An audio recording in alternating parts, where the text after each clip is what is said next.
Les potos, comment ça va? Tu connais, cette semaine c'est Kengan Ashura. Et tu peux me croire mon poteau, si t'es only anime, reste. Reste parce que je vais te régaler. Les informations que je vais te donner aujourd'hui, elles sont tout simplement pas dans l'anime. Et d'ailleurs, même si t'as lu les mangas, au pire t'avais peut-être loupé une ou deux de ces phases. Et au mieux, bon bah ça te fait un petit rappel. Pas besoin de s'éterniser parce que je sais que tu veux en savoir plus. Alors mon poteau, on est parti hein.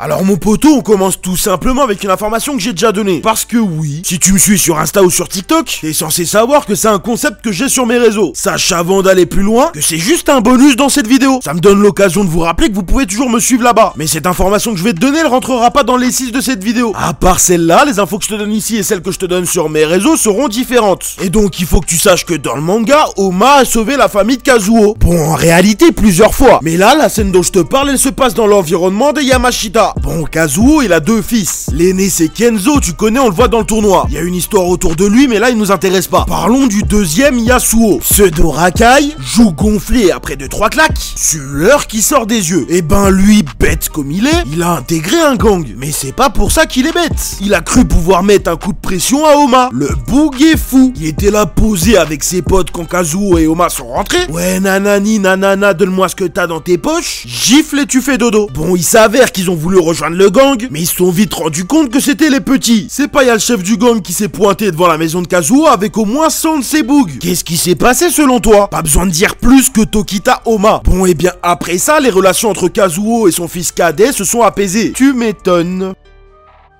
Continuons avec la première différence anime-manga de cette vidéo. Et donc parlons de la première rencontre qu'on nous propose dans l'œuvre entre Kiryu Setsuna et Tokita Oma. En fait mon poteau, bon, c'est-à-dire qu'elle est présente dans l'anime, mais comment dire, elle est nulle. Ah oui, dans le manga c'est bien plus détaillé que ça, la discussion elle est intéressante. On apprend des choses sur le passé d'Oma et on apprend des choses sur Kiryu Setsuna. Et notamment, on apprend mon poteau que Kiryu, le chouchou des Rania, c'est son maître. Bah ils ont participé à d'autres tournois que le circuit Kengan. On le sait qu'il y a plusieurs circuits différents. Mais ce qu'on apprend là, c'est que Kiryu il a déjà tué les meilleurs d'au moins un des autres circuits, et notamment dans un tournoi où ils avaient le droit aux armes, alors qu'on le sait, dans l'organisation Kengan c'est pas permis. Bon, et ben c'est intéressant, et c'est dommage de pas avoir donné cette information dans l'animé, parce que ça rend encore plus sérieux la rivalité entre les deux coqs. Je trouve également que la perversité de Kiryu est encore plus exagérée dans le manga, mais bon ça...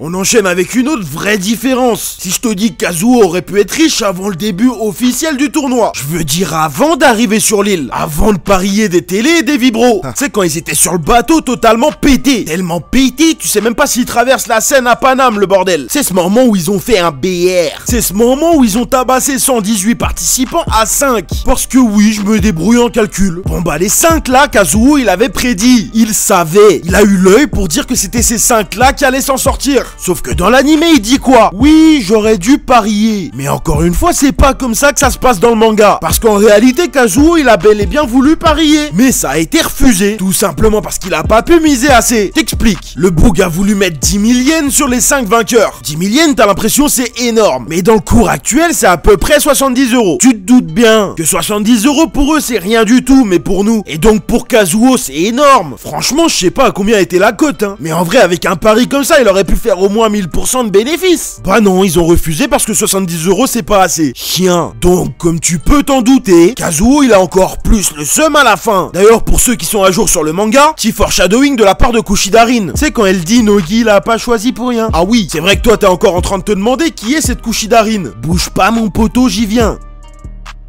Donc normal, maintenant on retire des persos importants dans les animés en fait. Non mais poto, là on se fout de ma poire. Dans l'animé t'as l'impression qu'Akiyama c'est la secrétaire de Kazuo, tellement elle est toujours avec. Mais pas du tout. Akiyama c'est la secrétaire de Nogi. Par contre Kazuo il a une secrétaire lui aussi. Et c'est donc cette fameuse Kushidarin, introduite justement avant le départ en croisière. Mais poto en fait elle est très importante Rin, puisque dans le manga c'est elle qui accompagne Kazuo. C'est elle qui l'aide à découvrir ce nouveau monde. C'est elle qui l'informe du fonctionnement de l'association Kengan. Alors je me répète, mais pourquoi retirer son introduction? Elle en sait pas mal sur les agissements de Nogi Hideki, contrairement justement à Akiyama, qui est bien souvent prise au dépourvu. C'est d'ailleurs pour ça hein, qu'Akiyama reste avec Kazuo, parce qu'elle en a marre que son patron lui cache des choses. Toutes les deux sont des bons personnages, mais justement là où elles se complètent dans le manga, à mon goût il y a un petit manque dans l'animé.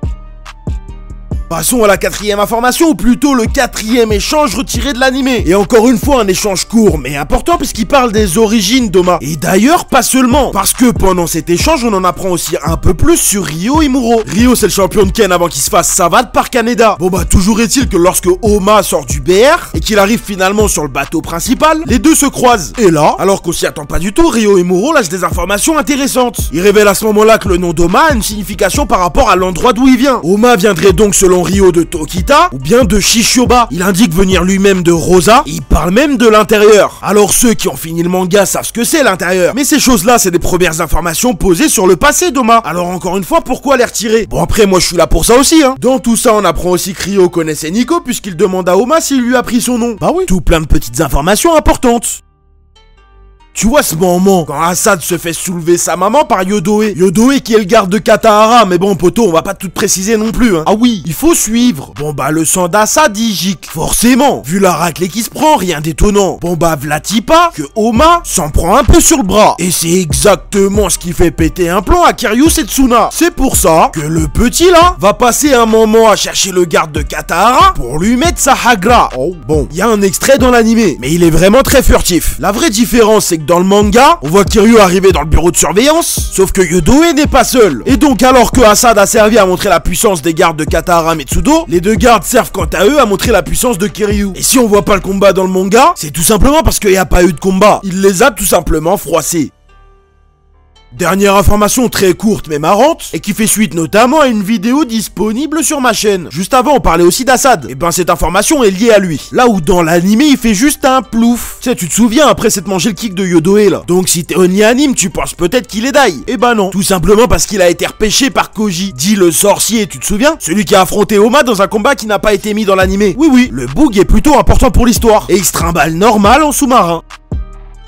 Bon les potos, honnêtement j'adore faire ce genre de vidéo. Comme tu peux t'en douter, c'est pas mal de travail. Si tu veux une partie 2, voire une partie 3 sur Kengan Ashura, je t'invite à m'exploser cette barre de like. Envoie-moi de la force mon poteau, c'est important. N'hésite pas à me dire quelle est ton information préférée et abonne-toi si c'est pas déjà fait. En attendant, cette vidéo arrive à son terme, j'espère qu'elle t'a plu et je te remercie de l'avoir regardé. C'était le pilier du renard, à la prochaine. 神が破れるはずがない。立てよ、時田オーナー。